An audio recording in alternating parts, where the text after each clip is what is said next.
Escrito de David Franklin Noble. La religión de la tecnología. La divinidad del hombre y el espíritu de invención. Segunda parte. Tecnologías de la trascendencia. Capítulo 11. El poder de la perfección. La ingeniería genética. La búsqueda de la perfección a través de los equipos y programas de las máquinas en poco tiempo se amplió a la materia fresca de la vida real, concebida simplemente como otra clase de máquina.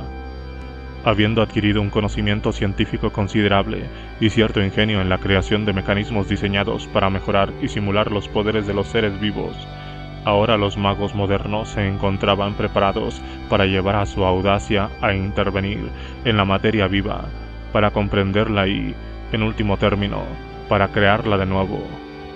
Como había profetizado Edward Bellamy, cuando el secreto divino oculto en el germen se ha desarrollado a la perfección, la humanidad logrará culminar su evolución. Cuando adquiramos la capacidad de interpretar los mensajes del genoma, escribió J. Doyne Farmer un siglo más tarde, seremos capaces de diseñar cosas vivas. Armados con este conocimiento, los ingenieros genéticos lucharon, primero para restaurar su verdadero dominio sobre las criaturas de la Tierra, y en consecuencia el papel en la creación que divinamente les había sido asignado, y luego, al volcar sus poderes recién descubiertos sobre su propia especie, intentaron purificar finalmente a la especie humana de las flaquezas físicas con las que había sido maldecida, para así restaurar su perfección original. Reaparece aquí el drama moderno planteado por Descartes. Los filósofos herméticos y los alquimistas soñaron durante mucho tiempo con desvelar el secreto de la vida y aprender cómo crear vida por los medios típicos de conjuros esotéricos o incubaciones de menstruum vivificador. De este modo, el legendario rabino Lou de Praga infundió el nombre de Dios a una figura de barro para crear su celebrado golem, de forma parecida a como Dios había dotado el barro de Adán con un alma. Parece interesante que al menos tres de los pioneros más importantes de la inteligencia artificial, von Neumann, Weiner y Minsky, se creían descendientes del rabino Lou. A su vez, Paracelso había aconsejado la incubación de semen en sangre para crear homúnculos vivos. Sin embargo, fue Descartes, por influencia de los creadores de autómatas coetáneos, se presume que creó su propio robot, quien primero imaginó que los cuerpos de las cosas vivas podrían ser simplemente máquinas. Su alma, por supuesto, era otra cuestión. John Cohen ha señalado que Descartes propuso concebir los cuerpos de animales como meras máquinas complejas, y así fue uno de los primeros que amplió la idea de una máquina al dominio de los organismos vivos. Francis Bacon tuvo una inspiración similar. En su utopía, Nueva Atlántida, Bacon imaginaba que los padres con mentes mecánicas de la casa de Salomón habían reclamado su justo dominio sobre la tierra, y en consecuencia estaban destinados a traer la restauración de la perfección.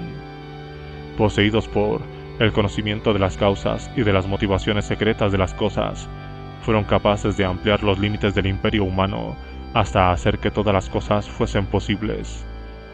Entre estas cosas posibles, además de la cura de las enfermedades que se cuentan como incurables, estaba la prolongación de la vida, la transformación de los cuerpos en otros cuerpos y la creación de nuevas especies.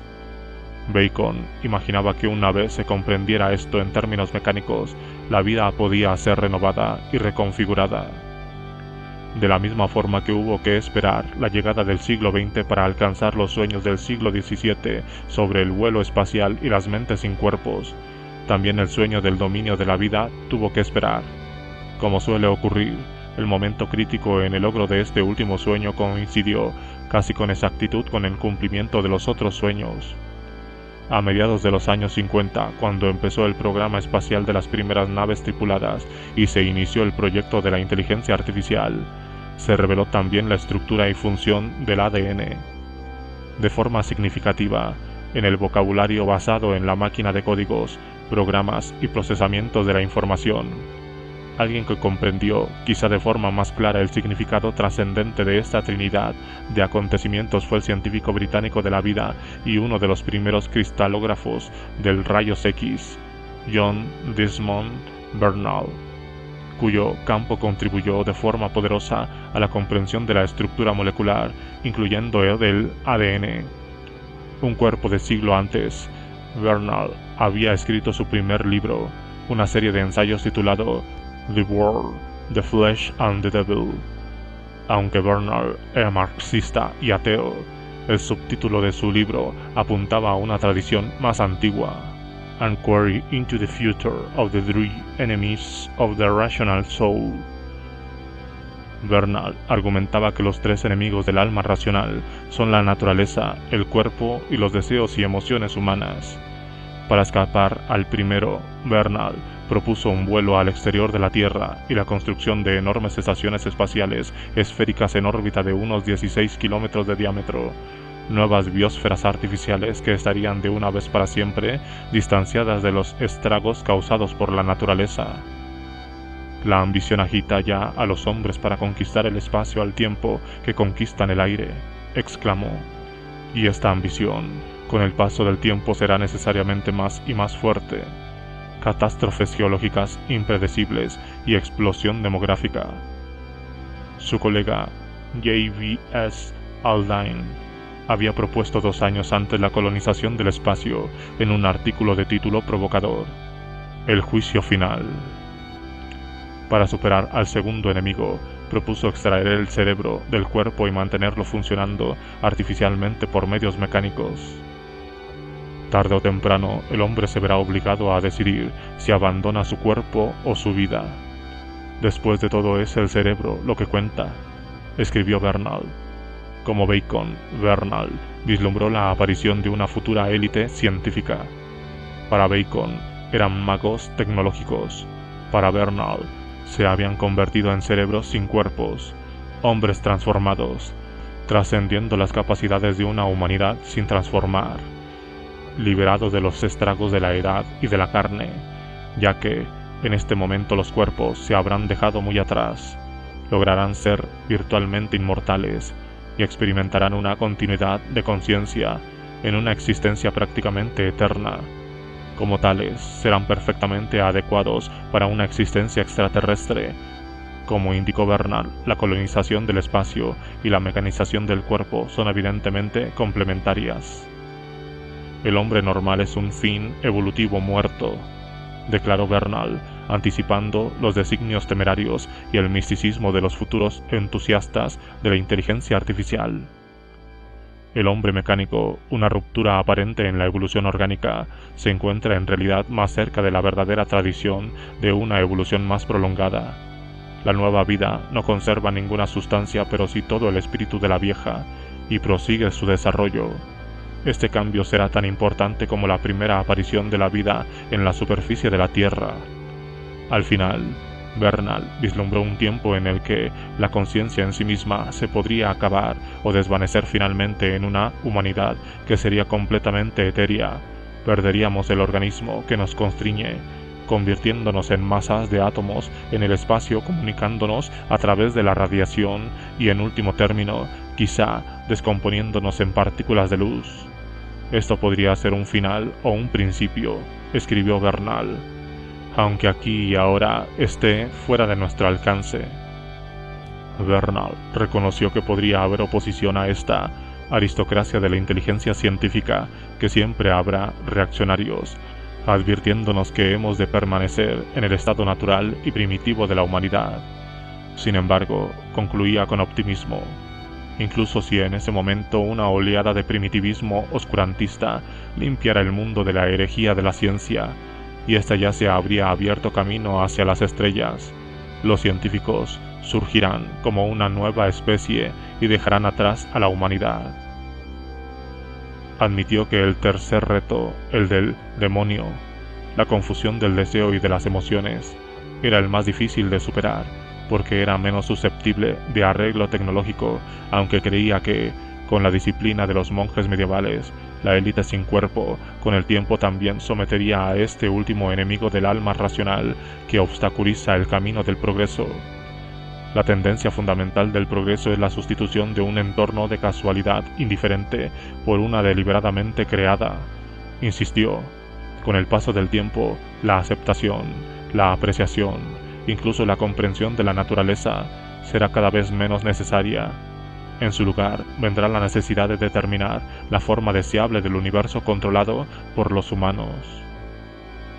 Bernal sugería que una vez asegurado el dominio de la humanidad, el próximo paso en este progreso era que la humanidad descubriera cómo crearse a sí misma, convirtiéndose así en partícipe activo de la creación.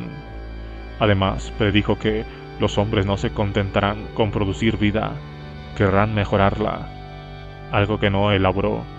4 décadas después, en el año de su muerte, Bernal escribió un prefacio para una nueva edición de su primer libro.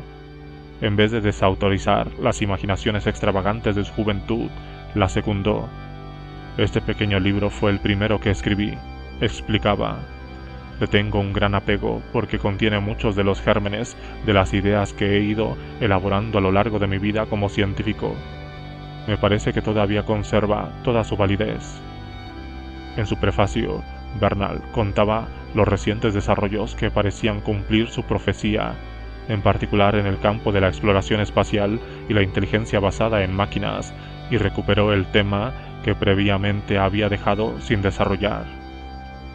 Aunque, en mi opinión, declaró, el mayor descubrimiento en toda la ciencia moderna ha sido la biología molecular, la doble hélice, que explica en términos físicos y cuánticos la base de la vida y da alguna idea sobre su origen. Es la idea más grande y completa de toda la ciencia. Aquí al menos está la clave del paso que imaginaba que debía ser el siguiente, la creación de vida y su optimización. Como físico, Bernal creía que la fiabilidad del conocimiento científico dependía en último término de su conformidad con las leyes físicas de la naturaleza, y su optimismo sobre la posible comprensión de los procesos vitales reflejaba los pasos de gigante que ya se había llevado a cabo al reducir los misterios de la vida a sus justas proporciones. La clarificación de la estructura molecular y de la función del ADN en particular representaron la culminación de muchas décadas de esfuerzo para comprender en términos físicos lo que se había considerado, en palabras de Arthur Peacock, la característica más distintiva de los organismos vivos, su capacidad para reproducirse. Los organismos, al reproducirse a sí mismos, están implicados en la creación de una nueva vida. A su vez, la nueva vida guarda la huella inequívoca de la antigua vida que la ha producido. De este modo, la reproducción no es simplemente un acontecimiento del azar, sino que se encuentra determinada desde su base, un desarrollo de su diseño. Por consiguiente, comprender este proceso preciso de reproducción equivale quizás a comprender simultáneamente el mecanismo fundamental de la creación. A lo largo del tiempo, los humanos reconocieron que los hijos guardaban cierto parecido con sus padres. Sin embargo, hasta el siglo XIX no empezaron a comprender las estructuras y procesos de dicha herencia. El padre de esta nueva ciencia, llamada genética, fue el sacerdote, monje y abad agustiniano de Moravia, Gregor Mendel, creacionista empedernido, formado en las ciencias físicas.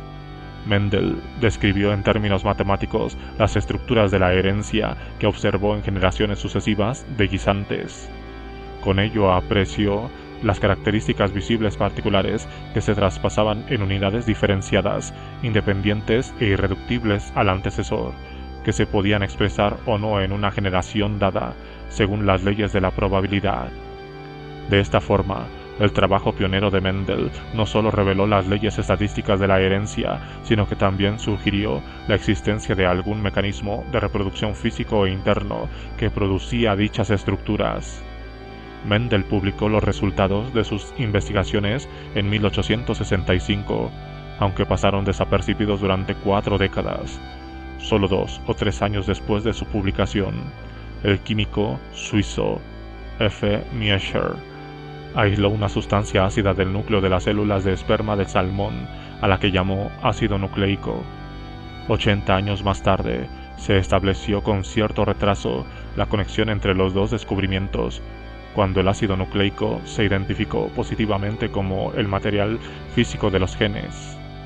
En el intermedio, los biólogos lucharon por localizar el lugar de la maquinaria interna de la herencia, identificando el núcleo como el asiento del material hereditario, especialmente después del descubrimiento de que el ADN era uno de los principales componentes de los cromosomas. Al mismo tiempo, una extensa experimentación con moscas de la fruta confirmó las leyes de la genética de Mendel, al clarificar conceptualmente, aunque no físicamente, la unidad mendeliana de la herencia, en forma de una entidad cromosómica formal e irreductible denominada gen. La influencia de los físicos en el campo de la biología en la década de los años 30 señaló el inicio de lo que Horace Johnson ha apodado con el término el octavo día de la creación. Su objetivo, según su principal mecenas, Warren Weaver, de la Fundación Rockefeller, era construir una nueva biología de la cuna de las ciencias físicas, un esfuerzo que posteriormente Weaver bautizó como biología molecular. Weaver, que sostenía firmemente el determinismo de la física clásica frente a la teoría cuántica, creía que el fundamento molecular de la vida, una vez reducido a su base física, probablemente se demostraría elegante y ordenado. Su convicción se basaba en la creencia cristiana en un Dios creador, el autor del gran diseño, el responsable último de esta belleza compleja y de nuestra capacidad evolutiva de reconocer la bella unidad que domina la diversidad aparente. Las explicaciones científicas, cuando no funcionan, desaparecen en la niebla de las presunciones. Escribió más tarde Weaver en su autobiografía. Las explicaciones de la religión, por su parte, se basan en la fe y la convicción. De las dos, la segunda base me parece más satisfactoria. La llegada de los físicos con apoyo económico de la Fundación Rockefeller, bajo los auspicios de Weaver, aceleró la investigación para llegar a una comprensión físico-química de los fundamentos del mecanismo hereditario en dos direcciones. Por un lado, se encontraban los que se ocupaban principalmente de la descripción de la estructura molecular, utilizando las técnicas cristalográficas de los rayos X desarrolladas en Inglaterra por W. H. Bragg y su hijo W. L. Bragg. Se incluían aquí también los alumnos de Bragg, Bernal y W. T. Astbury, que a finales de los años 30 llevaron a cabo el análisis estructural de las proteínas y de los ácidos nucleicos, así como el americano Linus Pauling, que posteriormente describió la estructura básica de la molécula de la proteína. Por otro lado, estaban los físicos que se habían formado inicialmente en la teoría cuántica de los átomos, y que estaban interesados principalmente en comprender el mecanismo y los medios físicos por los que la información se codificaba, preservaba y transmitía a una nueva vida. Teóricamente, sus esfuerzos se iniciaron con las especulaciones biológicas del físico atómico Niels Bohr, de uno de los fundadores de la mecánica cuántica, Erwin Schrödinger. Experimentalmente, empezaron con la investigación de Max Delbrück, un discípulo de Bohr y Schrödinger, que exploró los mecanismos de la herencia y el programa genético en las bacterias de una única célula y en los virus bacteriales, bacteriofagias. Delbrück, Salvador Luria, Alfred Hershey, Oswald Avery y otros asociados a la llamada Escuela de la Información discernieron finalmente que estos organismos unicelulares transmitían información reproductiva a través del ADN, confirmando de este modo que ese era en efecto el material hereditario que en último término era el responsable de la reproducción de la vida. En 1943, en una serie de conferencias en el Trinity College de Dublín, Schrödinger, un emigrante contrario al nazismo, propuso una integración teórica de las visiones de las escuelas estructurales y de la información. Sus conferencias se publicaron un año más tarde en forma de libro con el título What is Life? The Physical Aspect of the Living Cell, que se convirtió en el manifiesto ideológico de la nueva biología. Como tal, fue la inspiración principal de una nueva generación de científicos que también lograrían esta integración en la práctica, entre la que se encontraban Francis Crick y James Watson. Schrödinger Trataba de comprender la vida en términos de leyes físicas de la naturaleza y como parte de un todo más amplio. Hemos heredado de nuestros antepasados un vivo deseo de un conocimiento unificado y general, declaró Schrödinger, invocando la actitud fundamentalmente monoteísta de la ciencia occidental. Sentimos con claridad que en la actualidad no solo empezamos a lograr un material fiable para reunir la suma total de lo que se conoce como una globalidad. En particular se preguntaba, ¿de qué forma la física y la química pueden explicar sucesos en el espacio y en el tiempo que tienen lugar dentro del límite espacial de un organismo vivo? La incapacidad manifiesta de la física y la química actuales para explicar tales sucesos, escribió con seguridad, no basta para dudar de que dichas ciencias no puedan hacerlo. No nos debemos desanimar por la dificultad de interpretar la vida a través de las leyes ordinarias de la física. Basándose en investigaciones recientes, especialmente las del Delbrück, Schrödinger propuso que el material hereditario portado de la vida era un cristal irregular, un sólido que era a la vez notablemente estable e infinitamente versátil. Su estructura, sugirió, contiene un guión codificado, información para la generación de orden desde el orden, que es la clave real para la comprensión de la vida.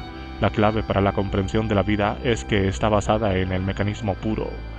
Argumentó una especie de mecanismos de relojería que integra forma y función y cuya estructura es también información. Esta construcción física del gen, observaba reverencialmente, es la pieza maestra más refinada que ha logrado la mecánica cuántica del Señor. El gen es como una minúscula oficina de control de cada célula, estaciones locales de gobernación dispersas por todo el cuerpo que se comunican unas con otras con la gran facilidad gracias al código común a todas ellas. Como Bernard Schrödinger celebró esta comprensión física de la vida, a la vez que reconoció las reservas ingenuas que uno podría tener para autodeclararse puro mecanismo. Los sucesos espaciotemporales en el cuerpo de un ser viviente que corresponden a la actividad de su mente, a su autoconciencia o cualquier otra acción, afirmaba, si no son estrictamente deterministas, si son en alguna medida estadístico-deterministas. Comprendió, sin embargo, que esta visión planteaba un dilema, una contradicción potencial entre este determinismo y el libre albedrío. Pero una parte, argumentaba, mi cuerpo funciona como un mecanismo puro de acuerdo con las leyes de la naturaleza, aunque por otra parte, sé que estoy al mando de mis movimientos. De este modo, en su controvertido epílogo, Schrödinger volvió al problema más tradicional y trascendental de la mente. Como Descartes, 3 siglos antes, utilizó como su epígrafe la frase de Descartes, cogito ergo sum. Schrödinger resolvió esta contradicción aparente al situar el yo en una dimensión totalmente diferente respecto al cuerpo, una dimensión divina más allá de las leyes de la naturaleza. La única interferencia posible de estos dos hechos es, creo, que yo en el sentido más amplio de la palabra, es decir, cada mente consciente que en algún momento haya dicho o sentido yo, soy la persona, el que controla, si es que hay alguien que controla, el movimiento de los átomos de acuerdo con las leyes de la naturaleza, lo que, en la terminología cristiana, equivale a, por consiguiente, yo soy Dios, todopoderoso. En la experimentación mundana, soy simplemente el escrutador que recoge momentáneamente un conjunto variable de datos. Esta experiencia llega y se va. Los yoes anteriores desaparecen con el tiempo, aunque en ningún caso existe una pérdida de existencia personal que lamentar, ni nunca existirá. Por consiguiente, la persona es a la vez física y espiritual, mortal e inmortal, naturaleza y sobrenatural, una criatura viva limitada por las leyes mundanas, a su vez una sustancia divina por encima y más allá de aquellas. Schrödinger reconoció que algunas personas podrían encontrar estas propuestas religiosas incómodas o incluso blasfemas, aunque por favor, descartad estas connotaciones por el momento. Animaba a sus lectores, y considerad que la inferencia anterior es todo lo que un biólogo puede hacer para probar la existencia de Dios y la inmortalidad al mismo tiempo. Una década después, inspirado por el manifiesto de Schrödinger, James Watson y Francis Crick aunaron esfuerzos en Cambridge, agrupando en la práctica las escuelas estructurales y de la información para descifrar la estructura y por lo tanto el código del ADN. Watson, norteamericano de origen, era un biólogo molecular que había estudiado con Salvador Luria del grupo Fagia del Delbruck. El físico inglés Crick, junto con Rosalinda Franklin y Maurice Wilkins del King's College de Londres y algunos de sus colegas del Cavendish Laboratory de Cambridge, llevaron la tecnología de la cristalografía por rayos X al centro de una comprensión profunda de la propia naturaleza de la vida. En 18 meses habían discernido la estructura en doble hélice del ADN y comprendieron el mecanismo físico de la herencia. «Hemos descubierto el secreto de la vida», exclamó Crick. «Y ahora el anuncio de Watson y Crick sobre el ADN», dijo Salvador Dalí, en palabras utilizadas posteriormente por Crick como epígrafe a su Of Molecules and Men. «Esta es para mí la prueba real de la existencia de Dios». De forma más comedida, Watson coincidió en que las moléculas del ADN, una vez sintetizadas, son muy estables. La idea de que los genes son seres inmortales olía bien. «La doble hélice sustituye a la cruz en el alfabeto biológico», dijo Irwin Chargaff, químico pionero en la investigación del ácido nucleico. Con el tiempo, como observó Dorothy Nelkin, esta visión del ADN como una sustancia eterna, sagrada y, por lo tanto, característica de la vida, además de la nueva base material para la inmortalidad y la resurrección del alma, se convirtió en un artículo de fe moderno. El ADN anunciaba a Dios, y el conocimiento de los científicos sobre el ADN era una marca de su divinidad. Aunque en realidad la comprensión de la estructura del ADN representaba solo el inicio de la comprensión física de los procesos de reproducción y herencia, el secreto de la vida, ya que a pesar de su importancia, el ADN en realidad no crea nada. Es simplemente un portador y transportador físico de información genética y de acuerdo con ella se puede construir nuevas vidas. La construcción real la lleva a cabo la célula en su totalidad, a través de varios mecanismos que leen las instrucciones codificadas y producen la construcción específica de los bloques de vida. Aminoácidos y a partir de estos, enzimas y otras proteínas, incluyendo por supuesto el propio ADN. De este modo, una vez se conoció la estructura portadora de mensajes del ADN y se llevó a cabo la secularización precisa de las bases del ADN, la pesada tarea de comprender estas actividades celulares complejas se inició con interés. Si los defensores de la inteligencia artificial veían a las máquinas como potencialmente similares a la vida, los biólogos moleculares veían a la vida como algo esencialmente parecido a una máquina. Solo 30 años después de la publicación del manifiesto especulativo de Schrödinger, podían declarar con confianza que el supuesto misterio de la vida era, en el fondo, simplemente otro mecanismo. Estamos buscando una parte algo especial del universo físico que contiene mecanismos especiales, ninguno de los cuales plantea conflicto alguno con las leyes de la física, observó en 1974 con total naturalidad el biólogo molecular Sidney Brenner. Era erróneo creer que se descubrirían nuevas leyes de la naturaleza en los sistemas biológicos, pero este medio o esperanza se acaba de desvanecer. En su juvenil visión futurista de 1929, J.D. Bernard había observado que los científicos no estarían satisfechos con la comprensión o incluso con la creación de vida, querrán mejorarla. La fabricación real de vida a partir de cero continuaba siendo un sueño bastante incalificable y distante. En 1965, Lewis Mumford, presidente saliente de la American Chemical Society y premio Nobel, exhortaba así a sus colegas: «Aunemos todas nuestras fuerzas científicas con el fin de crear vida». Sin embargo, en poco tiempo el crecimiento controlado y la mejora de la vida se convirtieron en una posibilidad distinta. Lo que trató de imaginar es si las células, incluyendo las de los humanos, estarán preparadas con mensajes sintéticos dentro de 25 años. Predijo en 1967 Marshall Nirenberg, ganador del premio Nobel por su participación en el descifrado del lenguaje del código genético. Una vez la nueva ciencia produjo el surgimiento de una tecnología adecuada, la biología, el estudio de la vida, se convirtió a su vez en biotecnología, ingeniería de la vida.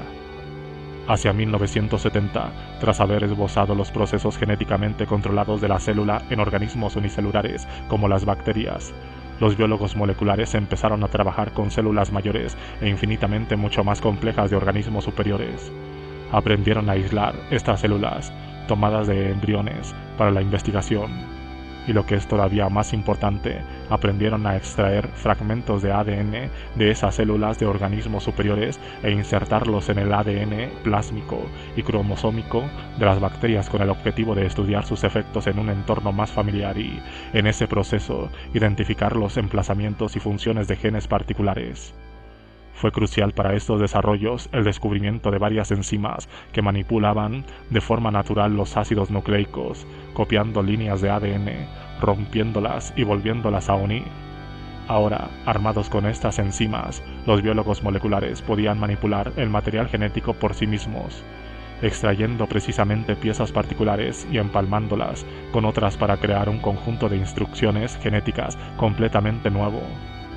Hacia 1974, estas técnicas de ADN recombinable, desarrollado por primera vez en los laboratorios norteamericanos de Herbert Boyd, Stanley Cohen, Paul Berg y otros biólogos moleculares, se convirtieron en la base de la ingeniería genética. Junto con este valor puramente científico del estudio de los mecanismos genéticos, la ingeniería genética demostró tener un considerable significado comercial y terapéutico. Una vez los genes para la producción de proteínas propias del organismo superior fueron insertados en las bacterias, estas bacterias se convertirían, en esencia, en una factoría de vida para la rápida reproducción de estos genes y la manufactura prolífica de estas proteínas. Además, como ha ocurrido, los productos, procesos e incluso los propios genes se podían patentar, lo que convertía a este desarrollo técnico en algo extremadamente lucrativo. La industria farmacéutica vio rápidamente el potencial de esta biofactura. La hormona natural del crecimiento del ganado vacuno, por ejemplo, producida artificialmente en grandes cantidades en bacterias que contienen genes de vacuno, fue posteriormente administrada a las vacas para incrementar su producción de leche. Anteriormente también se juntaron bacterias y levadura con genes humanos para producir, entre otras cosas, insulina y hormonas del crecimiento humano para uso terapéutico en seres humanos. En su Nueva Atlántida, Francis Bacon vislumbró que los padres científicos de la Casa de Salomón serían capaces de producir nuevas especies, quimeras que combinaban las características de diferentes clases de criaturas. Al plantear esto, Bacon creía que demostrarían decididamente no solo la restauración del dominio verdadero de la humanidad por encima del resto de criaturas, sino que probarían también la participación del parecido divino en el propio proceso de creación. Armados con su poderosa tecnología genética, los biólogos moleculares pronto ridiculizarían la estructura de ficción que les había precedido, llevando a cabo experimentos que iban mucho más allá de las prácticas naturales de entrecruzamiento. Al aprender a transferir genes de las células fertilizadas de una especie a otra, inventaron un atajo genético a través de la reproducción sexual, creando directamente nuevos seres transgénicos que difuminaban eventualmente las fronteras entre especies y entre el reino de las plantas y el reino animal. Al insertar genes del lenguado del norte en plantas, lograron que las plantas resistieran las heladas. De la misma forma, ingeniaron plantas que eran más resistentes y que se podían cosechar más fácilmente, o que producían internamente su propio fertilizante de nitrógeno. Insertaron genes de crecimiento humano en óvulos fertilizados de cerdos y vacas para producir gigantes de corral. Crearon a ratones dotados con genes humanos cancerígenos para crear variedades propensas al cáncer diseñadas exclusivamente para la experimentación en el laboratorio. Colocaron los genes resistentes a los insectos de las plantas del tabaco en ovejas, genes que habían crecido en el ganado o en aves de corral, en el salomón y en la trucha, e incluso llegaron a poner genes de fluorescencia de luciérnagas en plantas de tabaco. Asimismo, experimentaron con el uso de animales productores de leche, como previamente lo habían hecho con las bacterias, para la fabricación de proteínas humanas. Investigadores de la Universidad de California ofrecieron al mundo una quimera verdadera, el GIP, un cruce entre una cabra y una oveja, que tenía el cuerpo de una oveja y la cara y los cuernos de una cabra. Finalmente, en Estados Unidos y Escocia, los investigadores han logrado producir clones de mamíferos, duplicados genéticamente exactos a partir de células de embriones en monos y células de adultos en ovejas. Sin embargo, si la nueva tecnología confería a los ingenieros biológicos un dominio adánico y poderes divinos sobre la naturaleza, con la capacidad de mejorarla a partir de organismos vivos presumiblemente menores según su entendimiento, necesidades e intereses, también, y quizá de forma más relevante, amplió la posibilidad de su propia perfección humana. Esta misma tecnología pronto se empleó para mejorar la herencia genética de los seres humanos, así como la de las plantas y otros animales. Hacia mediados de los años 90, los investigadores médicos en genética humana habían identificado y aislado los genes defectuosos que eran responsables de un conjunto de enfermedades hereditarias, incluyendo la anemia drepanocytica, la enfermedad de Tay-Sachs, la fibrosis quística, la neurofibromatosis, la enfermedad de Huntington y la deficiencia de ADA, adenosina deaminasa. Esta información, hacia 1995, se había identificado unas 3.000 enfermedades presuntamente genéticas. Se utilizó rápidamente como diagnóstico genético. La exploración clínica para la detención de genes defectuosos, la asistencia genética y la exploración prenatal preventiva se convirtieron en prácticas comunes. Sin embargo, identificar genes defectuosos, informar a la gente de su presencia, aconsejarles una planificación apropiada de la procreación, protegerles de algunas actividades y entornos de alto riesgo y abortar los fetos afectados, solo ha sentado las bases de una verdadera intervención biotecnológica en forma de terapia genética. La terapia genética va más allá de la mera identificación de un gen defectuoso y corrige ese defecto a través de la ingeniería genética. En 1980, Martin Klein, un ingeniero genético que había experimentado con animales, había insertado con éxito genes extraños en ratones. Se pasó a la experimentación con humanos. En un experimento muy controvertido y finalmente sin éxito, inyectó genéticamente células de ingeniería en diversas pacientes femeninas para tratar desórdenes sanguíneos. Su experimento fue desautorizado y desencadenó cierto furor por las implicaciones éticas de la aplicación de las técnicas desarrolladas en la ingeniería genética de plantas y animales a los humanos. Sin embargo, la terapia genética avanzó a paso acelerado. El primer experimento de ingeniería genética legalmente sancionado sobre los humanos tuvo lugar en mayo de 1989, cuando el médico genetista W. French Anderson y sus colegas del equipo de ingeniería genética de la National Institute of Health llevaron a cabo el experimento del indicador de genes. El controvertido experimento aplicaba la inyección de indicadores genéticos radiactivos en células inmunes tomadas de pacientes enfermos de cáncer terminal y una nueva transfusión de células en los cuerpos de los pacientes con el objetivo de seguirlas y controlar su función. Este procedimiento no era significativo en términos de terapia, únicamente lo era para la investigación en el sentido de que no se esperaba o se procuraba cura alguna.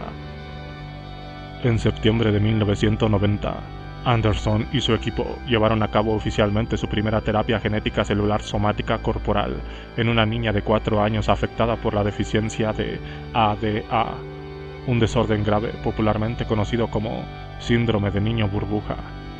Le efectuaron una transfusión con un retrovirus de un animal clónico en el que se había insertado el gen ADA que se había encontrado a faltar. El retrovirus entró en las células somáticas de la niña, depositó el gen necesitado y en consecuencia corrigió la deficiencia. Su condición mejoró y Anderson declaró que el experimento suponía un éxito importantísimo. Posteriormente, resultó sin embargo que la niña también había recibido otra medicación que se había demostrado exitosa en estos casos y de esta forma cuestionó la verdadera efectividad de la terapia genética planteando preguntas sobre su propiedad, especialmente a la luz de los riesgos posibles. El retrovirus utilizado para llevar el gen a las células corporales de la niña se describió posteriormente que causaba cáncer en los primates. Algunos ingenieros médico-genéticos se mostraron alarmados ante el atrevimiento de Anderson. Arthur Blank, profesor de Medicina y Genética Humana de la Universidad de Columbia, por ejemplo, describió los procedimientos de Anderson como una locura absoluta y acusó a los investigadores del National Institute of Health de estar guiados por la ambición, no por la ciencia. 3 años antes, Anderson había cofundado una empresa de ingeniería genética, Genetics Therapy Inc. El impulso principal para el experimento ADA, argumentaba Bank, es la necesidad de French Anderson de ser el primero en llevar a cabo la terapia genética en el hombre. Stuart Orkin, de la Harvard Medical School, observó: un gran número de científicos creen que el experimento no tiene una base científica adecuada. Estoy bastante sorprendido de que no haya habido algo más que una protesta contraria al experimento por parte de científicos que son completamente objetivos. El médico genetista Richard Mulligan, el único miembro del comité consultivo para el ADN recombinable del National Institute of Health, que votó en contra del experimento, declaró: si tuviese una hija con ese defecto, de ninguna forma le permitiría acercarse a esos tipos. Sin embargo, a pesar de la controversia, Anderson apareció como el profesional más destacado de la terapia genética, y hacia 1994 estaban en proceso en todo el mundo una docena de experimentos de ese tipo con muchos más protocolos propuestos al respecto. La terapia genética somática, ya fuera en una persona, ya en un feto no nacido o incluso en un embrión, tenía el objetivo de corregir deficiencias genéticas catastróficas para ofrecer una vida normal a las personas predestinadas genéticamente a una muerte prematura. Los efectos de esta terapia se restringían al individuo. Sin embargo, en la experimentación de plantas y animales, la manipulación genética incluía la ingeniería en la línea de germinación, la alteración de material genético de células gérmenes o, de formas más común, embriones que acababan de ser fertilizados, es decir, la proyección de los efectos de la ingeniería genética hacia futuras generaciones. Hacia 1995, algunos observadores estaban esperando que los experimentos en la línea de germinación pronto se llevarían a cabo en los humanos, en personas diagnosticadas como portadores pasivos de peligrosos genes defectuosos. Aunque la terapia genética humana pretendía presumiblemente restablecer la salud de los individuos enfermos, corrigiendo un legado heredado defectuoso, también presentaba la promesa de mejora a los de que por sí estaban sanos. Personas de la baja estatura ya han tomado hormonas humanas de crecimiento de ingeniería genética para corregir su deficiencia. Algún día han imaginado genéticas como Robert Plumbing, del estado de Pensilvania. Los pensadores algo lentos podrían ver sus facultades cognitivas mejoradas mediante una infusión de genes de la inteligencia. En su profecía de 1929, J.D. Bernal reconocía la necesidad de reclutar la aristocracia de la inteligencia científica entre las filas de la gente común con resultados inciertos. Esto sería necesario, escribió, hasta que podamos saber a partir de la inspección de un niño o de un óvulo qué personas se desarrollarán como genios. En 1990, el National Institute of Health concedió una importante subvención al genetista Plumbing para hacer un seguimiento a los genes del coeficiente de inteligencia con el objetivo de identificar los que Plumbing describía como los chicos realmente inteligentes. Sin embargo, en la visión de la vanguardia de la ingeniería genética, la mejora genética de los individuos actuales solo representaría un preludio de la ingeniería eugénica y de la perfección de la progenie. ¿Podemos desarrollar una genética tan profunda y amplia que podamos esperar desarrollar en el futuro hombres superiores?, preguntó en 1934 Warren Weaver, de la Rockefeller Foundation. El genetista Herman J. Mueller pronto potenció el desarrollo eugénico selectivo, proponiendo bancos de esperma para los especímenes humanos y control genético a través de la inseminación artificial. En 1939, Mueller, junto con otros 22 genetistas distinguidos, sacaron a la luz un manifiesto genetista para el desarrollo de la eugenesia. Una comprensión más generalizada de los principios biológicos traerá consigo entender que podemos aspirar a mucho más que la prevención del deterioro genético, declararon, y que la subida del nivel medio de la población hasta cerca del nivel superior, que actualmente existe solo en individuos aislados en relación al bienestar físico, la inteligencia y las cualidades temperamentales, Es un logro que sería físicamente posible en un número de generaciones comparativamente pequeño. De este modo, todo el mundo podría considerar la genialidad como un derecho de nacimiento. 30 años más tarde, en 1969, el amanecer de la revolución de la ingeniería genética, el distinguido genetista molecular Robert Sinsheimer proclamó una nueva eugenesia que iba mucho más allá del desarrollo selectivo. La antigua eugenesia estaba limitada a una mejora numérica de los mejores en nuestra reserva de genes, explicó Sinsheimer. La nueva eugenesia permitiría en principio la conversión de todo lo inaceptable al nivel genético más alto. Es un nuevo horizonte en la historia del hombre, declaró. Puede que algunos sonrían y sientan que esto no es más que una nueva versión del viejo sueño sobre la perfección del hombre. Es esto, pero también es algo más. Potenciar sus características mejores y dominar las peores a través únicamente de medios culturales ha sido siempre algo no del todo imposible, aunque muy difícil en muchos casos. En la actualidad entrevemos otra ruta, la posibilidad de facilitar las tendencias internas y curar las imperfecciones internas directamente, para conseguir perfeccionando consistentemente mucho más allá de nuestra visión presente este importante producto de 1000 millones de años de evolución. En el mismo artículo de 1950, en el que presentaba su célebre prueba para medir la inteligencia de la máquina, el matemático y visionario de la inteligencia artificial, Alan Turing, consideraba una visión de distinto tipo, la clonación de seres humanos. Al describir su prueba de Turing, trató de definir cuidadosamente qué quería decir con máquina, para distinguirla claramente de una mente viva pensante. Señaló que algunas personas podrían sugerir simplemente que ingenieros de un solo sexo deberían diseñar la máquina y en consecuencia eliminar la posibilidad de que fuera el producto viviente de la procreación. Sin embargo, Turing sugería, alertando sobre la probabilidad, quizá porque era homosexual, que llegaría un día la posibilidad para los individuos de un mismo sexo de reproducirse sin la ayuda del otro, simplemente clonándose de nuevo a sí mismo a partir de cualquiera de sus propias células corporales. Una proeza de la técnica biológica que merece el más alto elogio. Debido a la ambigüedad producida por esta posibilidad, Turing insistió que la máquina que estaba calificada para esta prueba era un ordenador electrónico digital. En 1993, prácticamente medio siglo después, esta clonación humana se había hecho realidad. Jerry Hall y Robert Stillman, del Laboratorio de Fertilización in Vitro y Andrología de la George Washington University, anunciaron que habían logrado la clonación de embriones humanos en su laboratorio. Muchos comprendieron las implicaciones eugenésicas. Bernard Davis, de la Harvard Medical School, indicó que preferiría ver especialmente la clonación de aquellos individuos que, como el propio Turing, destacan en campos como las matemáticas y la música, en los que los grandes logros están restringidos a unas pocas personas especialmente dotadas.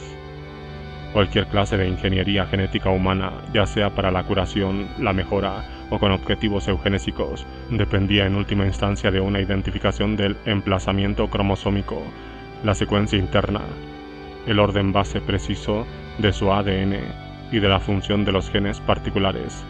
Solo después de localizar los genes con características particulares o enfermedades se pueden aislar, clonar y utilizar terapéuticamente. Hasta la década de los 90, la identificación de los genes ha sido más bien una cuestión de azar, el resultado de estudios independientes realizados por investigadores de lugares ampliamente dispersos con prioridades diversas. A mediados de los años 80, sin embargo, algunos de los investigadores americanos más destacados empezaron a ejercer presión para el establecimiento de un esfuerzo coordinado, general y con presupuesto federal para planificar y secuencializar el genoma humano al completo, que consiste en un total de 100.000 genes que constituyen un ser humano. El esfuerzo empezó con Robert Sinsheimer, por entonces presidente de la Universidad de California en Santa Cruz, que presidió una conferencia inicial sobre el genoma humano en 1985. Por primera vez en la historia, declaró Sinsheimer, una criatura viva comprende su origen y puede diseñar su futuro. Posteriormente explicitó la significación religiosa de esta trascendental empresa científica. A lo largo de la historia, algunos individuos han buscado vivir en contacto con el entorno, explicó Siesheimer. En épocas anteriores, lo intentaron a través de la religión y vivían como monjes y monjas en continua contemplación de una divinidad estancada. Hoy en día, aquel contacto se persigue a través de la ciencia, a través de la búsqueda de la comprensión de las leyes y estructura del universo y del largo escrutinio de nuestros orígenes a través del tiempo y de la evolución. Quizás esta necesidad sea una estocada al destino, una negación de la mortalidad humana, añadió. Soy un científico, un miembro de la especie más afortunada. Las vidas de la mayoría de la gente están llenas de elementos sin importancia. Sin embargo, hay entre nosotros unos pocos afortunados que tienen el privilegio de vivir con el eterno y explorarlo. En este sentido, Siesheimer explicó el significado trascendente del proyecto Genoma Humano. Desde la invención de la escritura, los hombres han buscado la tabla o el papiro oculto en el que se encontraría escrita la razón de nuestra existencia en este mundo. Qué poético sería que encontrásemos ahora la clave inscrita en el núcleo de cada una de las células de nuestro cuerpo. Aquí en nuestro genoma está escrita en letras de ADN la historia, la evolución de nuestra especie. Cuando Galileo descubrió que podía describir los movimientos de los objetos con simples fórmulas matemáticas, sintió que había descubierto el lenguaje con el que Dios creó el universo. En la actualidad podríamos decir que hemos descubierto el lenguaje con el que Dios creó la vida. Después de 3.000 millones de años, en nuestra época hemos llegado a esta comprensión y todo el futuro será diferente. Un año después de la conferencia de Santa Cruz, Charles Delisi, físico del Departamento de Energía, financió otra conferencia sobre el genoma humano en Los Álamos, donde ya había establecido el sistema informático GenBank para recoger datos sobre la secuencialización del ADN. Como Siesheimer, Delisi comparó la significación de la nueva empresa con la del Proyecto Manhattan y el programa espacial, y fue aquí, en el lugar de nacimiento de la era atómica, que por primera vez los genetistas moleculares y el Nobel Walter Gilbert proclamaron el genoma humano, grial de la genética humana. Después de fuertes presiones por parte de Walter Gilbert, James Watson, Charles Cantor, Larry Hood y otras figuras destacadas en la ingeniería genética, junto con los grupos de presión de las empresas farmacéuticas y biotecnológicas, el gobierno de Estados Unidos fundó el proyecto Genoma Humano. Entró formalmente en funcionamiento en 1990 bajo la dirección de Watson. Con un coste inicial estimado de $3.000 millones, el proyecto era la empresa de ingeniería más grande desde el proyecto Apolo de la NASA. En 1993, en una disputa sobre la patente de los genes humanos, a la que se oponía, Watson dimitió y le sucedió el genetista médico Francis Collins de la Universidad de Michigan, un protegido de Gilbert, que había contribuido de forma significativa a la identificación de los genes de la fibrosis quística, de la neurofibromatosis y de la enfermedad de Huntington. La fundación del proyecto Genoma Humano, con sus importantes apoyos políticos, su amplia financiación, su coordinación central, sus centros de investigación por todo el país, incluyendo los de Lawrence, Livermore y Los Álamos, su verdadero ejército de investigadores coordinados y su amplia red para la colaboración internacional, indicaba claramente que la era de la ingeniería genética había empezado en serio. Incluso existía un sentido de urgencia por parte de los arquitectos veteranos del proyecto. Existe mayor grado de urgencia entre los científicos más mayores que entre los más jóvenes por crear el genoma humano ya, escribió Watson. Los científicos más jóvenes pueden trabajar con sus becas hasta el aburrimiento y todavía estarán a tiempo de obtener el genoma antes de que mueran. Sin embargo, para mí es crucial que obtengamos el genoma humano ahora y no dentro de 20 años, porque puede que para entonces haya muerto y no quiero perderme conocer cómo funciona la vida. Esta es ciertamente la época dorada de la biología, declaró Leroy Hood. Creo que aprenderemos más sobre el desarrollo humano y la patología en los próximos 25 años que lo que aprendimos en los 2000 anteriores. Walter Gilbert dijo que en esta empresa poderosa contemplaba una visión del grial. y con el mismo espíritu que había llevado a caballeros medievales legendarios en pos del premio más codiciado y misterioso de la cristiandad, el director del proyecto, Francis Collins, manifestó que este esfuerzo sin precedentes era el proyecto más importante y significativo que la humanidad ha organizado. En su totalidad, el desarrollo de la ingeniería genética humana fue alimentado sin duda, de forma consciente o no, por mitos medievales sobre el engendramiento artificial de la vida humana que aún perduran, cuentos del golem y del escurridizo elixir de la vida, de la concesión mágica de vida sobre la materia muerta, se contaba una y otra vez, mientras abundaban las alusiones a su equivalente moderno, el Frankenstein de Mary Shelley.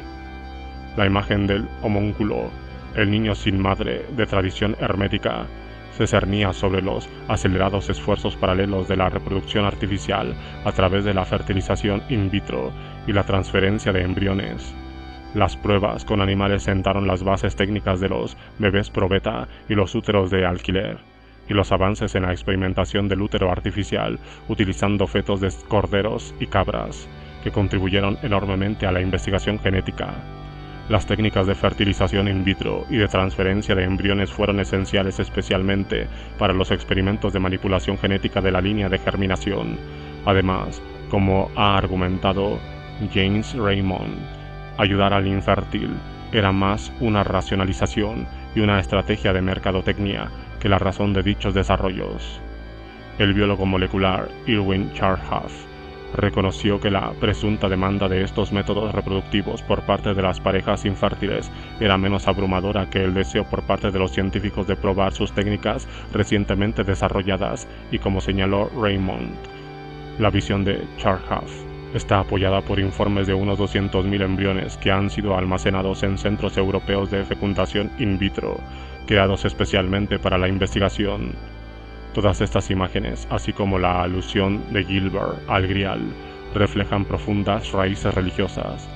Al respecto de la innovación de Gilbert al Grial, que se convirtió en emblemática del proyecto Genoma Humano, el genetista de la población Richard Lewontin ha sugerido: es un signo seguro de su alienación con respecto a la religión revelada, el que una comunidad científica con una alta concentración de judíos procedentes de Europa del Este y ateos hayan escogido como metáfora central el objeto más cargado de misterio del cristianismo medieval, y más todavía si se considera que el Grial es un signo indiscutible de la persistente influencia de la mitología del cristianismo medieval en la formación de la conciencia occidental, de la que estos individuos son también herederos, sean o no cristianos.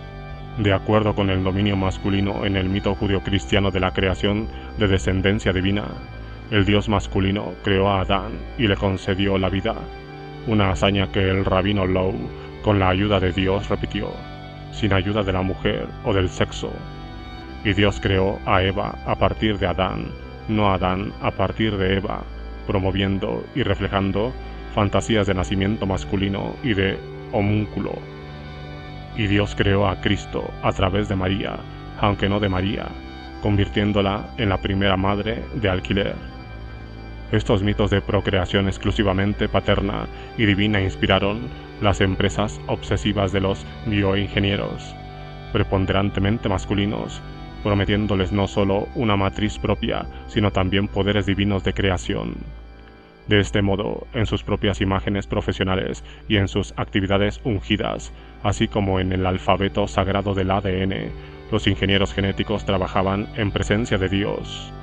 Imaginaban que, con su nueva comprensión de los mecanismos de la vida, estaban más cerca que nunca de compartir el conocimiento divino, y que con sus nuevas capacidades técnicas para la manipulación del material básico de la vida, en cierto sentido se habían transformado en los compañeros de Dios en la creación. En las conversaciones de los miembros de un distinguido laboratorio de biología molecular, por ejemplo, eran comunes las alusiones a la religiosidad de su trabajo. Según un sociólogo de la ciencia que pasó un año como observador participante en un laboratorio, los investigadores guiaban a menudo sus interpretaciones por consideraciones sobre lo que Dios hubiera hecho. De una interpretación poco elegante decían: Dios no habría hecho esto. Este sociólogo observó que querían tener una vía interna, un acceso privilegiado al conocimiento divino, que identificaban como el conocimiento de ADN. En el laboratorio se les pedía a los estudiantes de doctorado construir sus propios modelos de doble hélice como forma de iniciarse en los misterios sagrados de su oficio.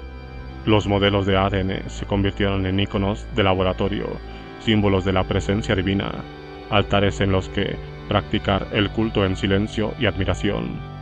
A la sombra de estos monumentos de perfección y atrapados en la dedicación monástica inspirada por ellos, los pioneros de la ingeniería genética seguían con pasión su llamada.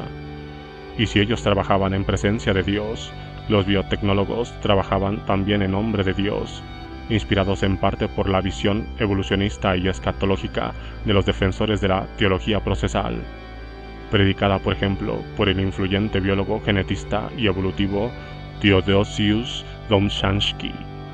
Los ingenieros genéticos llegaron a creer que disfrutaban de la aprobación divina para su trabajo, que habían sido doblemente bendecidos, primero al habérseles concedido el don divino del conocimiento genético, y segundo, al habérseles otorgado un papel como semejantes a la imagen de Dios en el proceso evolutivo de la creación. La creencia en la semejanza divina de la humanidad y en consecuencia en su licencia para llevar a cabo actos divinos, adoptó dos formas: la forma descarada de cocreación o la forma en cierta manera más humilde de administración. La primera tuvo su expresión más contundente a través del bioquímico Arthur Peacock de la Universidad de Cambridge, que como investigador de la solución de las propiedades del ADN había tenido un asiento de tribuna en el nacimiento de la genética molecular. Peacock señaló en uno de sus libros teológicos que la idea del hombre como co-creador, con consecuencia de su semejanza divina y destino celestial, se remonta al movimiento del humanismo cristiano del Renacimiento. De acuerdo con el historiador C. E.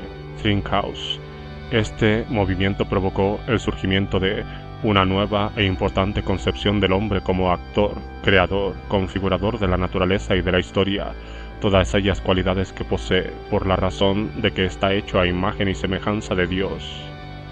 De este modo, algunos pensadores renacentistas creían que el ingeniero e inventiva del hombre es tan grande que el propio hombre debe ser considerado un segundo creador del mundo natural. Marsilio Ficino, por ejemplo, no ve en el dominio humano del mundo más pruebas de la semejanza humana con Dios que de su propia divinidad. El hombre actúa como vicario de Dios, escribió Ficino, al habitar todos los elementos y cultivarlos, y en su presencia en la tierra no está ausente del éter. Siguiendo esta tradición, Peacock argumentó que el hombre tiene ahora, en el estado actual de su evolución intelectual, cultural y social, la oportunidad de convertirse de forma consciente en co-creador y cooperador con el trabajo de Dios en la tierra, y quizás incluso un poco más allá de la tierra. Al asumir esta identidad exaltada, Peacock insistía en que la humanidad podría evitar el castigo por su orgullo desmedido, el pecado de Adán, gracias al reconocimiento de su papel como auxiliar y cooperador en lugar de dominador y explotador. Según Peacock, el hombre, con los nuevos poderes de la tecnología y con el nuevo conocimiento del ecosistema, podría convertirse en parte de la creación de Dios cooperando consciente e inteligentemente en los procesos de cambio creativo. La exploración de la ciencia y su progenie, la tecnología, podrían llegar a verse como un aspecto de la culminación del desarrollo personal y social del hombre en cooperación con Dios, que todo el tiempo está creando novedades. Entonces el hombre, a través de la ciencia y la tecnología, exploraría con Dios las posibilidades creativas dentro del universo que Dios ha hecho. Esto significa ver al hombre como coexplorador junto a Dios. De forma más explícita, los defensores religiosos de la ingeniería genética han evitado la imagen del co-creador en favor de la del administrador, sin romper de forma alguna esta continuidad con la autorización divina de la empresa científica y tecnológica. Un amplio sector de la Iglesia cristiana mantiene esta creencia, aunque quizá los principales defensores de esta visión entre los ingenieros genéticos sean los asociados con la American Scientific Affiliation, ASA, una organización cristiana evangélica de unos 3.000 científicos con base en Ipswich, Massachusetts.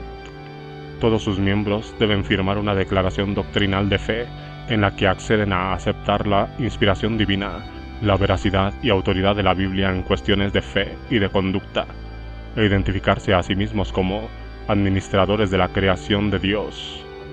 Uno de los miembros más destacados de esta asociación es el director del proyecto Genoma Humano, Francis Collins, cristiano renacido. Collins siempre ha sido y continúa siendo explícito en sus creencias religiosas. De hecho, Dios es real.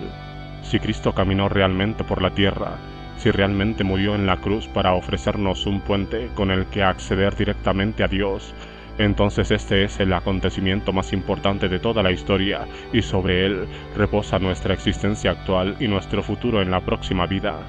Si alguien llega a la conclusión de que esto es verdad, entonces rehuir hablar de ello quizás sea cometer un suicidio intelectual. A la manera del líder del proyecto Apolo de la NASA, Wernher von Braun, Collins insiste en que no existe conflicto alguno entre ser un científico absolutamente riguroso y ser una persona de fe, aunque reconoce que esta creencia en lo sobrenatural plantea algunas dificultades para él como científico. La forma básica con la que me lo miro es que, en el momento en que aceptas la posibilidad de lo sobrenatural, algo que nunca puedes probar o rechazar por medios naturales, entonces no existe razón alguna para que ello deba seguir siempre leyes naturales. Creo que el registro histórico de la vida de Cristo en la tierra y su resurrección es una razón muy poderosa. Asimismo, no tengo problema alguno con que Dios intervenga de vez en cuando. No siento como una suspensión de mi papel como científico la creencia en la capacidad del Todopoderoso para saltarse las leyes cuando ve que es adecuado hacerlo. Como administrador de Dios, cumpliendo su plan continuo de creación, Collins parece sentirse bastante cómodo a la cabeza de una de las empresas tecnológicas más ambiciosas de la historia. Hay un único programa del genoma humano, explicó a un reportero sobre su nombramiento como director. Solo sucederá una vez, y este es el momento de la historia, la oportunidad de permanecer al timón del proyecto y de poner mi propio sello en él, es más de lo que podía imaginar. En 1996, ante una conferencia religiosa, Collins explicó que el trabajo de un científico implicado en este proyecto, y en particular un científico que tiene la alegría de ser cristiano, es un trabajo de descubrimiento que puede también ser una forma de culto, además de proporcionar un acceso privilegiado al conocimiento divino. Como científico, una de las experiencias más estimulantes es aprender algo, comprender algo que ningún ser humano comprendería, solo Dios. Donald Munro, director de la ASA, es genetista y psicólogo, además de un cristiano evangelista.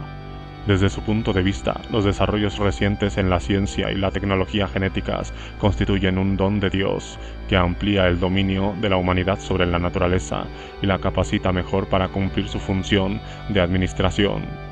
Le preocupa el posible abuso de este don por parte de la comunidad científica ante las presiones financieras o profesionales, y reconoce que a la mayoría de la gente le produce miedo la noción de mejora genética, aunque mantiene la confianza de que la terapia genética demostrará ser una bendición para la humanidad si se utiliza de una forma inteligente.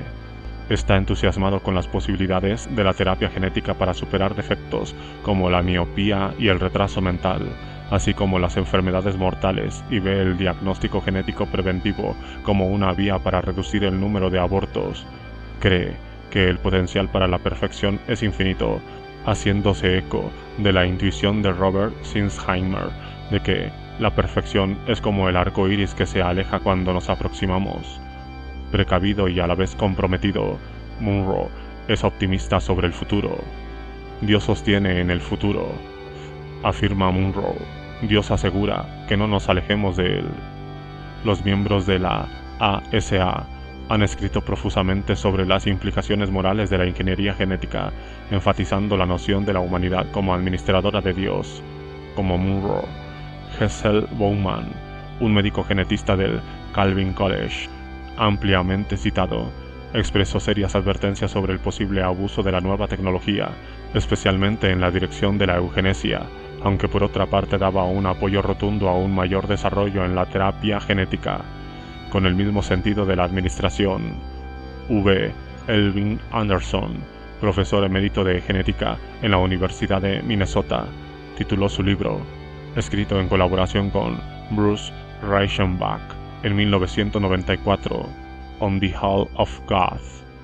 Como ayudantes de Dios, hechos a imagen y semejanza de Dios, explicó Elvin Anderson, no estamos estimulando un papel divino, estamos llevando a cabo el mandato divino, siguiendo las instrucciones que se le dan a Adán en los 2 primeros capítulos del Génesis. Definió las responsabilidades de los ayudantes de Dios como plenas, dominantes y ocupadas en la creación. Escribió que la ética de un ayudante contempla la tecnología como un don con el que la humanidad puede cumplir su mandato divino, aunque advirtió que debemos actuar en representación de Dios, no desde el orgullo desmesurado de los hombres. Anderson planteó muchas advertencias sobre el abuso potencial de la tecnología genética, aunque fue más allá que muchos observadores al refrendar la alteración genética de las células humanas de la línea de germinación además de las células somáticas y al apoyar la mejora genética junto con la terapia genética. Bernal escribió en 1929, los científicos emergerán como una nueva especie y dejarán atrás a la humanidad. En el mismo espíritu, Anderson imaginaba un futuro utópico, aunque no sin sus propios dilemas éticos, en los que una élite científica seleccionada y mejorada, llevando un cargamento de embriones congelados, cribados y alterados de igual forma, junto con matrices artificiales, abandonan la Tierra dañada ecológicamente y se embarcan hacia su estación orbital en un intento de colonizar Marte. La Tierra no necesita más humanos, escribió Anderson. Sin embargo, quizá necesita humanos mejores, humanos que sean más resistentes a las enfermedades, genéticamente superiores, más inteligentes, comprensivos, mejor adaptados moral y espiritualmente y capaces de enfrentarse a su entorno. Con nuestro conocimiento sobre la microesfera humana que aumenta con rapidez y la tecnología en desarrollo, nos situamos en la posición de mejorar nuestra progenie. Ya podemos diagnosticar y tratar enfermedades antes del nacimiento y llevar a cabo cirugía fetal, señaló. Mediante el análisis de la carga genética de una pareja, podemos predecir la probabilidad de que sus hijos hereden ciertas características genéticamente determinadas y utilizar esta información en la orientación genética. Poseemos el conocimiento y la capacidad para determinar la estructura genética de los embriones in vitro, de forma que el médico pueda implantar en el útero solo a aquellos que están libres de defectos genéticos que podrían resultar en enfermedades dolorosas o deformidades que amenazarán la vida. Si desarrollamos la capacidad de llevar a cabo intervenciones genéticas en la línea de germinación, podríamos diseñar a medida las generaciones futuras siguiendo ciertas especificaciones de carácter amplio. Anderson concluía, una interpretación cualitativa de la orden de dominar la Tierra parece autorizarnos, y quizá de forma más rotunda, pues es un orden obligarnos a cambiar la creación, mejorándola. En el pasado nos hemos dedicado a cambiar el entorno para la mejora humana. Hoy en día tenemos poderes enormes para iniciar un nuevo diseño del tipo de seres humanos que queremos en la Tierra. De la misma forma que los evangelistas fervientes, los cristianos moderados que apoyan la ingeniería genética invocan la autorización divina de la administración, aunque la interpretan de una forma más restrictiva. Esta fue la posición dominante expuesta, por ejemplo, por lo que se podría denominar el brazo religioso oficial del proyecto Genoma Humano, centrado en el Instituto de la Religión de Texas Medical Center de Houston. Sus esfuerzos han sido dirigidos por J. Robert Nelson, autor del influyente libro titulado Genetics and Religion, con financiación del propio proyecto Genoma Humano, vía los buenos oficios de C. Thomas Caskey, director del Instituto de Genética Molecular de Baylor College of Medicine y presidente de la Organización Internacional Genoma Humano. El instituto albergó una serie de relevantes conferencias en 1990 y 1992 sobre el tema genética, religión y ética. El ayudante de Nelson en la dirección del programa era Hessel Bowman, y entre los conferenciantes que debían abordar el estado de la cuestión destacaba Francis Collins y French Anderson. De forma previsible, El libro de Nelson, que creció a partir de las dos conferencias, fue, a pesar de su tono ecuánime y precavido, una justificación del proyecto Genoma Humano con un sutil velo religioso. Kasky, un distinguido genetista, fue designado investigador principal para las conferencias financiadas con dinero federal que les dio carácter oficial. Kasky escribió en el prólogo al libro de Nelson: aquellas personas escépticas sobre el valor de la verdad religiosa podrían sentir la necesidad de escuchar el nuevo diálogo entre los científicos genéticos y los teólogos. Podría haber añadido: aquellas personas escépticas sobre la ingeniería genética, el foco real de preocupación de los defensores religiosos que pretendían, según parecía, marginar o captar a dichos escépticos y desviar la atención a las cuestiones que ellos planteaban. Inspirados frecuentemente por sus propias creencias religiosas, los críticos de la ingeniería genética utilizaban con frecuencia y de forma parecida el lenguaje de la administración, interpretado como el mandato divino de preservar y proteger la naturaleza y la humanidad, para condenar ciertas prácticas como la manipulación de la línea germinal humana y la patente de la vida. Sin embargo, una gran mayoría de las iglesias apoyaban el proyecto Genoma Humano. En 1995, una coalición de grupos religiosos pidieron la prohibición de la patente del material genético humano por parte de las personas implicadas en el proyecto Genoma Humano, una cuestión que hacía poco había provocado la salida de Watson de la dirección. El director Francis Collins condenó la campaña de los críticos, describiendo la cuestión de la patente no como un simple asunto moral, sino como una compleja cuestión legal, y advirtió que esta clase de campañas insensatas reducirían la credibilidad y la reputación de la Iglesia cristiana. La actitud relativamente relajada de Collins sobre la cuestión de la patente de genes reflejaba quizás su visión religiosa, que ciertamente minimizaba el significado último del material genético. Multitud de críticos compartían con los genetistas la idea de que el ADN y los genes representarán la esencia de la vida y eran en cierto modo algo sacrosanto, aunque esto no evitó que la mayoría de genetistas participasen de alguna manera en la actividad comercial. Collins, por otra parte, aunque animaba a sus estudiantes de la Universidad de Michigan a amar el ADN, buscaba en otra parte la esencia humana. Para él, como para Schrödinger, las manifestaciones materiales de la vida eran insignificantes comparadas con las espirituales, lo que describía como la parte de nosotros que está conectada con lo eterno y lo supranatural. Sucedía en el mismo caso con su colega empresarial, French Anderson. En noviembre de 1991, Anderson dio una conferencia en Washington en la Catedral Nacional que posteriormente repitió en la segunda conferencia en Houston, titulada ¿Podemos alterar nuestra humanidad a través de la ingeniería genética? Anderson explicó el triunfo de su experimento en relación con la deficiencia de ADA y trató de evaluar las consecuencias últimas de manipular el verdadero centro de nuestro ser. En este sentido, existía el peligro de distorsionar o reducir de alguna forma nuestra humanidad, nuestra esencia definitoria. Filosofó retóricamente sobre qué podría ser aquella esencia, tratando de definir y cuantificar las cualidades que nos caracterizan como humanos, revelando su propia creencia en un ser supranatural y un alma resucitada. Llegó a la conclusión de que no existía causa alguna para preocuparse, porque la humanidad no reside en absoluto en el cuerpo sino en el alma, esta dimensión no mensurable que no depende del equipo físico de nuestro cuerpo, esta parte de nosotros que es incuantificable y espiritual, que nos hace únicamente humanos, puesto que lo único que es importante en la humanidad no está definido por el equipo físico de nuestro cuerpo, argumentaba Anderson. Y si con la ingeniería genética solo podemos alterar el equipo físico, entonces no podemos alterar lo que es exclusivamente humano. No podemos alterar nuestra alma con la ingeniería genética. Sin embargo, podemos manipular en gran parte los componentes físicos de nuestros seres vivos, por consiguiente nuestra esencia sobrevive intacta. Lo exclusivamente humano, el alma, la imagen de Dios en el hombre.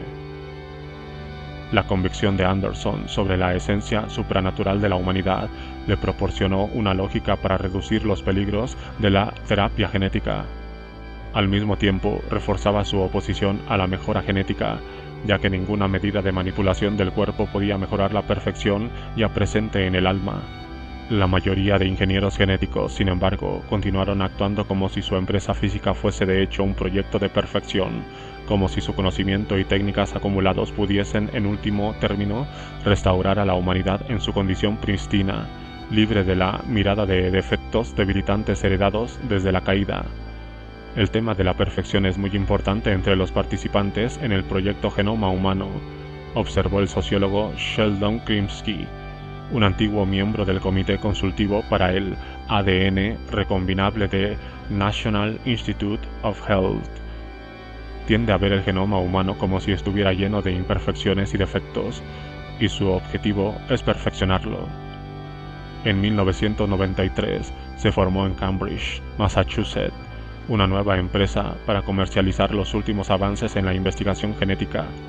Fundada por figuras de prestigio internacional en ese campo, la empresa se convirtió rápidamente en el líder mundial en el nuevo y osado mundo de la terapéutica basada en los genes. Como si quisieran subrayar sus ambiciones de perfeccionismo, los fundadores denominaron Millennium a su nueva empresa. Sin embargo, en tanto que cada persona tiene un genoma único, gracias a aproximadamente 3 millones de parejas bases de ADN diferentes unas de otras, la cuestión que con frecuencia se plantea es: ¿qué es exactamente el genoma humano? ¿De quién es este genoma? La respuesta que los investigadores del proyecto Genoma Humano dieron a esta pregunta permite entrever la persistencia de la conocida concepción religiosa de la perfección humana.